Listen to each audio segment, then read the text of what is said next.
What's up everyone, welcome to another video.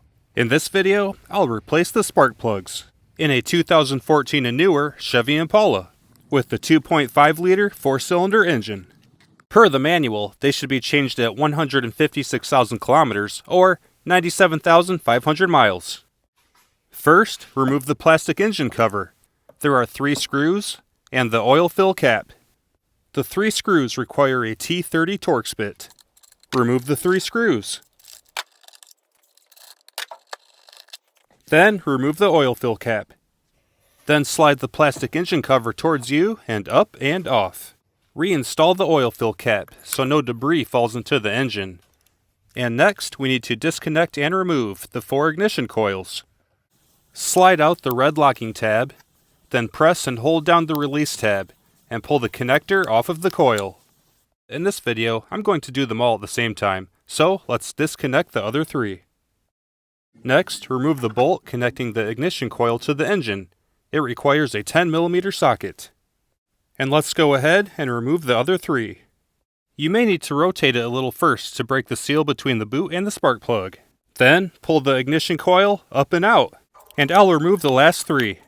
So, we have the 4 spark plugs, and I laid out the ignition coils in the same order so I can put them back in the same location that they came from. And here's a quick look at the spark plug down in the tube. And it's a good time to vacuum the top of the engine to prevent debris from falling in. Now you need a 5/8" spark plug socket with the rubber boot inside, plus an extension. Unscrew the spark plug and pull it up and out. And here it is. The rubber boot holds it and keeps it from falling out of the spark plug socket. And here's removing the last 3 spark plugs. But it is a good idea to remove and replace one at a time to prevent debris from falling in. Now let's move on to the new spark plugs. I'm using the AC Delco Iridium 41-115 as specified in the owner's manual.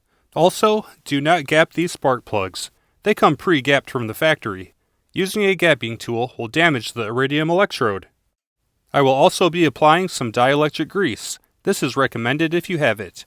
The rubber spark plug boot seals around the ceramic body of the spark plug. Dielectric grease can be applied around the inside of the boot or around the outside of the spark plug to improve the seal, blocking out moisture. Do not get it on the terminal. Dielectric grease is an insulator, not a conductor. Insert the new spark plug into the spark plug socket and carefully get it started by hand. Do not force it. You do not want to damage the threads in the engine block. Get it hand tight. Then, torque it to 15 foot-pounds. And let's install the last 3 spark plugs. Next, it's time to reinstall the ignition coils. But first, I'm going to apply some dielectric grease around the inside of the end of the boot. A Q-tip works well, and you only need a little bit. Let's apply it to the last 3 ignition coils and head back to the engine.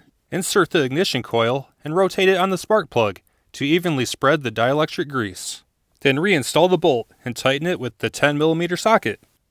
And let's install the last 3 ignition coils. And we're back to the connectors. Insert the connector until it clicks. Then push in the red locking tab. And connect the rest of the connectors. Remove the oil fill cap. Reinstall the plastic engine cover. And reinstall the oil fill cap. And last, reinstall the 3 screws that connect the plastic engine cover to the engine using a T30 Torx bit. So, that wraps this up. I hope you found it helpful. Have a great day, and I'll see you in the next video.